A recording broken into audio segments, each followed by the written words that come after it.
Appreciate it. Thanks for tuning in. This is Corin Watson, the author of Road to Nowhere, How I'm Saving Myself from the Self-Destructive Behaviors That Rule Me.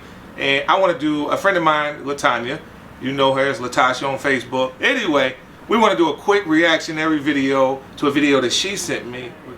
The questions they should ask when they're dating. Absolutely. So the questions they should ask when you're dating. So we want to do a reaction video to that. So we're going to watch the video, and then when we come back, we're going to take turns to give our take on what we think about what she said. So stay tuned. Let's go ahead and watch that now.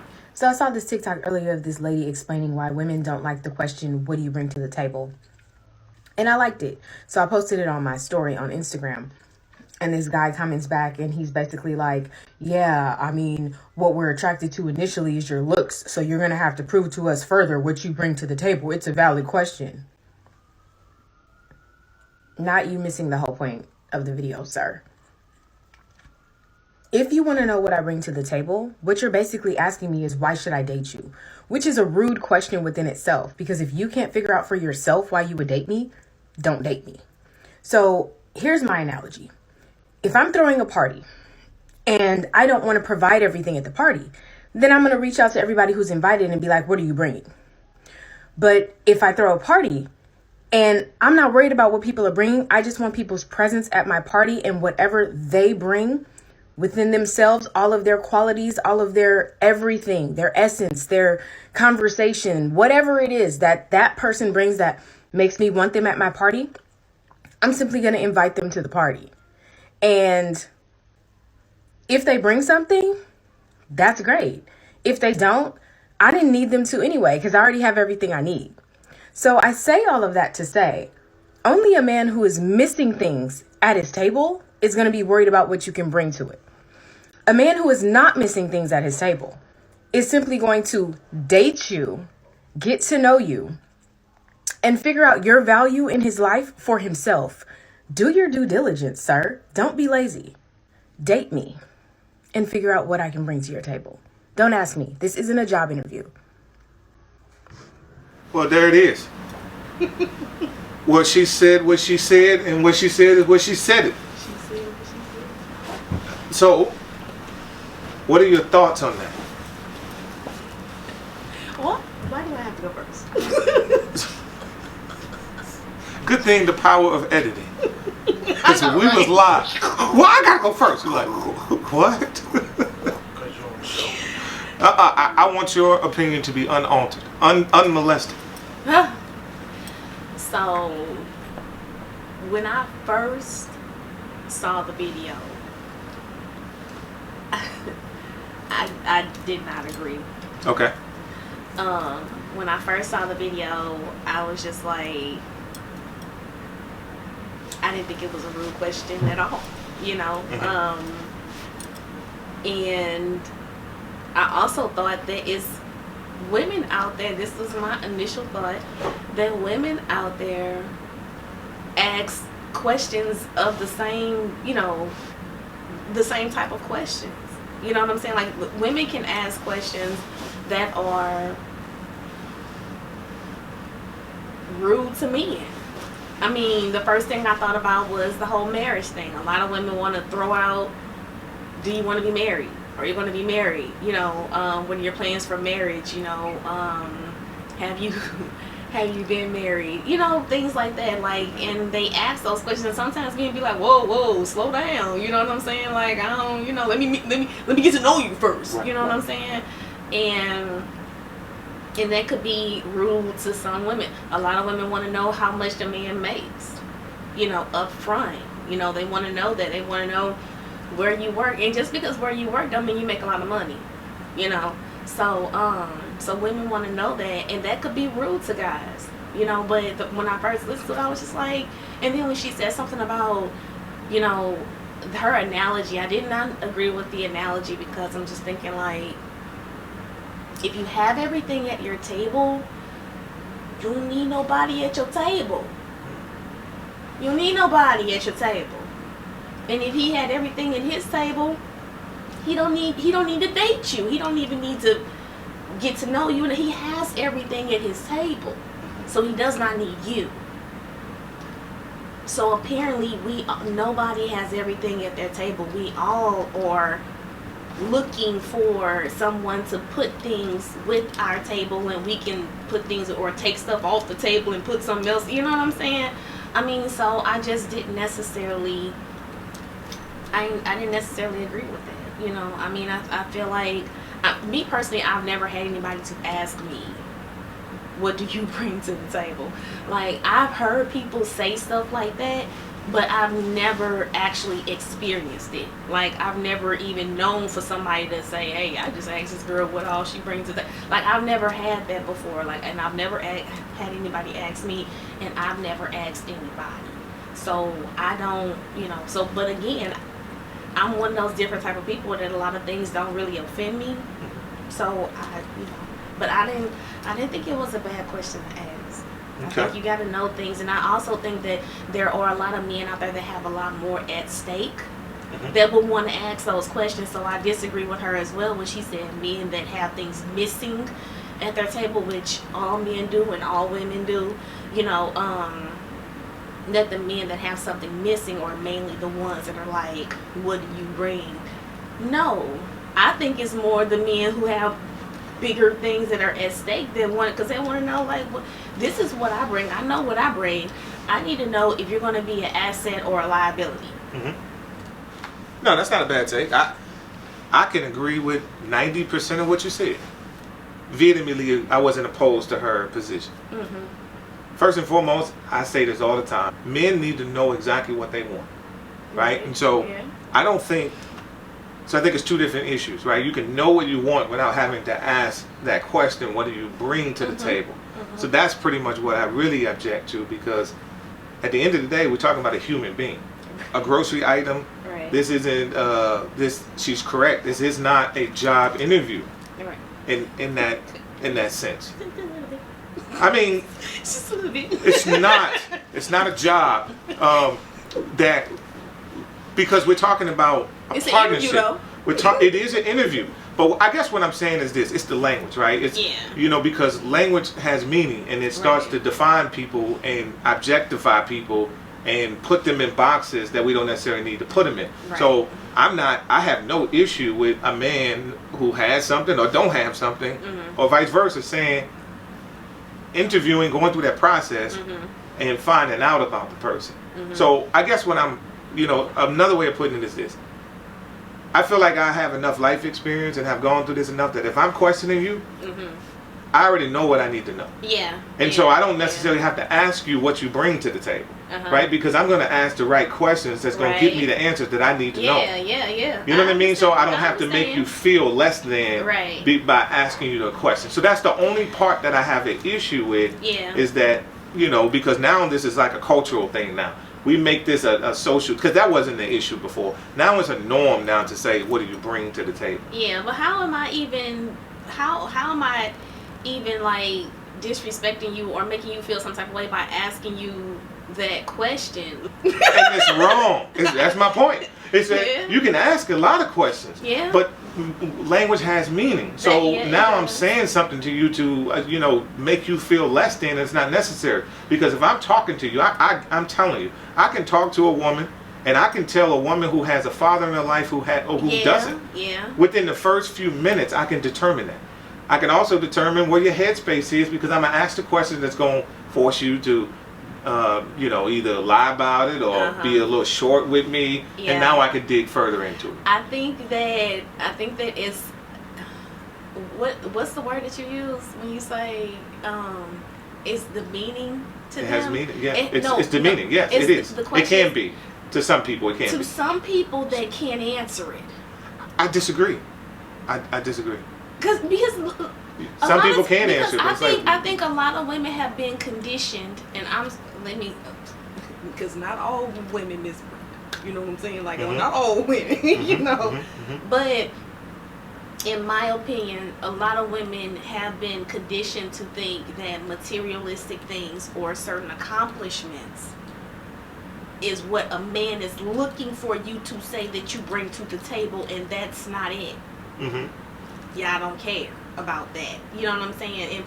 Well, most men don't care about that, you know. But I think a lot of women are used to saying, oh, I got this degree and I got that degree and I have, you know, this business going on over here and I have that business going on over there, or you know, these things that all of these accolades and, you know, accomplishments that people that a lot of women believe that that's what men are looking for when they ask, what do you bring to the table? And I think a lot of women don't know how to answer that question now, you because know. So it's look just at how like, look at how she framed it, or he framed it. She said it's not a job interview, and I agree with her. yeah, I mean, Because I agree. if it's a job interview, I'm giving you, I'm telling you my accomplishments. Right. I'm telling you what what's valuable to me, and what I believe is valuable to me is going to be valuable to you. But that's not what we're asking. I don't care about how much money you make. Right. If you disrespect me and you loud and you roll in the neck, I don't want nothing to do with you. Right. So, but again, we can find that out through conversation. Yes. We can find out what's important to you in conversation. Yeah. So if I ask you what your interests are, Right. well, you know, I like shopping. I just, you know, blah blah blah. Right. I already turned off. So I'm just tallying it in my head. Okay. Yeah, So yeah. she's a shopper. Okay. Right. What else do you like doing? What do you find I interesting? just, What kind of you music know, do you listen to? Gucci got a new album. Already a tally marked off in my head. Shout out to Gucci. But I'm just saying. So I'm saying I can get this now, stuff by asking questions. I don't think you should lead with that. I don't think you should. That's all I'm saying. Okay, it's cool. not to lead we with can it. agree on that. I don't think that you should go out on your first date and be like, hey, you know what I'm saying? Okay, cool. So yeah, you got this. You got okay. So tell me what you bring to the table. Exactly. You know, like no. I don't think that that's necessarily okay to do on a first date. Sure, because it You know sounds what like I'm I'm saying? about to put you out on the trap. Right. Yeah. No. You know what I'm saying? I need to definitely know- don't think that. However, I don't see anything wrong with asking that. Maybe later down the line. You know what I'm saying? If you have not gathered all of your information, or maybe you feel like you need, or maybe you just want to know what she thinks in her head. Like, what does she think she brings? Then I'm saying that those men have already failed themselves. If you can't determine, because I believe that dating is a waste of time anyway. So if you haven't already determined by day 2, date 3, that this person is not really a good fit. I had this conversation with somebody earlier, and we talked about how a lot of the times men are ignoring the signs. Yeah. It's not that they don't see them. They're Right. ignoring them. I'm going to give you a prime example. I went out with somebody. Why y'all do that? Exactly. Because it ain't your beauty, it's your booty. Right? Okay. So I went out with somebody and we sat there. I thought she was gorgeous. Okay. I kept looking at their rear end, keeping it all the way 100. And I kept looking and I'm like, wow. You saw it from just looking at from her the face? front. And Okay, all right. right? And then but we sat in this place that she invited me to. Okay. And instantly, I know they wondering like how he get her. You know what I'm saying? And we ain't have a chance. Look at her. Why she wear that old ugh? But instantly I'm thinking to myself, I am so turned off, but I'm turned on at the same time. Mentally you're turned off, but physically you're I'm turned turned on. Okay. Okay? I So get I'm that. saying that was one of those warning signs. This person had this mean girl spirit. Okay. That's not who you are. You're not attracted to that. Okay, But I'm right. attracted to that. Why? Because it's not your beauty, it was your booty at the time. I'm just saying that's just what it was. So a lot of those are things, and she could have said the same thing. You know, so Yeah. here I am saying, okay, now this person is clearly a narcissist, right? The narcissist calling the narcissist one. But again, there were probably warning signs that she saw, because early on she saw that I had lied to her. I told her in terms of my marital status at the time. These are warning signs. Okay. She ignored it. Yeah. Like she used to say all the time, if you wasn't cute, good boy, I would have been gone. And I say the same thing. If you ain't had that, I would have been gone. Right. So we see it, Toxic. we hear it, it's exactly, but we ignore it and then we proceed. And this is all before we was married. I was just to say from the beginning. And this It was toxic before from we the was married. beginning, yeah. So I'm saying that we ignore those things because some of us think that they're going to change. Okay. I was just going to say why. That they're again, either by why are you themselves ignoring it? or some people believe that I can change them. A lot of women and men think that we can change them. And Yeah. that's a flaw. That's the fatal flaw right Do you there. think it's more so women that think that than It men? absolutely. But Yeah. you know, I don't have no hardcore numbers on that. But I absolutely Right. believe that across the board, men and women do it. Yeah. And it's a problem. I think that's It what's is. that's causing a lot of heartache later on, because Yes. then now you regret. I knew I should have never talked to you. Yeah, well, it's easy to say now But when you was looking at her backside, or she was looking at the gray sweatpants, Right. you ain't care then. You didn't care then. So I'm saying we have to stop doing that. We have to be able to see those warning signs ahead of time. I'm not saying dispose of people. Right. I'm just saying sometimes that just means that I'm talking to you, Latanya, we're having it, and you like, look, that Gucci purse, man, I have to get that purse. In 2022, I'm getting it. I'm turned off already. So now I'm saying to you, like, oh, okay, that, you like Gucci, huh? Cool. And I'm going to finish out the night. How much money you can put in for Gucci? Mm-hmm, That's cool. the next question. That's fine. And at the end of the night, I'm gonna be like, man, look, it's been a pleasure talking to you or whatever, man. Hopefully I see you again. But you're lying. I am lying, and I'm never calling you again. I will never call you again. And so we got to get to the place where we can do that. Be like, look, that well, we person can is be not a good honest fit. and say, hey, you're a great person, beautiful, handsome, whatever it Sure. is. But I just don't. This is not going to work for me. You can say that too, or you can just do what I did and just ignore them. Go on about your life. That's true. But Forget, because you don't owe them anything at this point. You owe them nothing. We talking about one date. And I'm saying that we got to get to the point where we can turn into detectives. I might have a little training, but we all can get it. We can all become detectives, and because since we're calling it an interview, I don't have to tell you that's what it is, but that's what it is, right? Well, so since we're treating it that way, so then that means I need to arm myself with the right questions and information that I can get to the answers that I'm seeking. Yeah. Which is, what kind of person are you? What are your values? What are your morals? Your morals. That's important to me. Like, that's cool you like Gucci and all that. That's fine. But if that's the first thing that come up, because maybe I picked you up in a nice whip, or you see we at a nice restaurant, so now you already projecting. You think so? Absolutely. So now you projecting, and I'm saying, hey, oh, okay, cool. You like Gucci, cool. Okay. Now some guys may get off on that because they can provide it. So it makes them feel like a man. But I think even the guys that can provide it can still be turned off by it. Like, I'm pretty sure you can buy a Gucci bag for somebody if you want to. Fucci. Look, listen to me. We're not being honest here. See, we're not being honest. Okay, you're lying again. Fucci. All I'm saying is this: it should be a turn off. It should be a turn off, and it should be something that we should be immediately. It should be a red flag, and we got to stop proceeding past without. You know, a monopoly, you got to pay $200 though, don't you? Before you pass go? Yes. Yeah, okay. No. We don't go. When you pass go. You collect $200. Well, we ain't going pass go. She ain't collecting nothing. Right. Okay? But a memory, you go to jail. Yeah. That's it. Yeah. That's it. I remember I had this date with this guy. I don't know what I said, but he never called me again.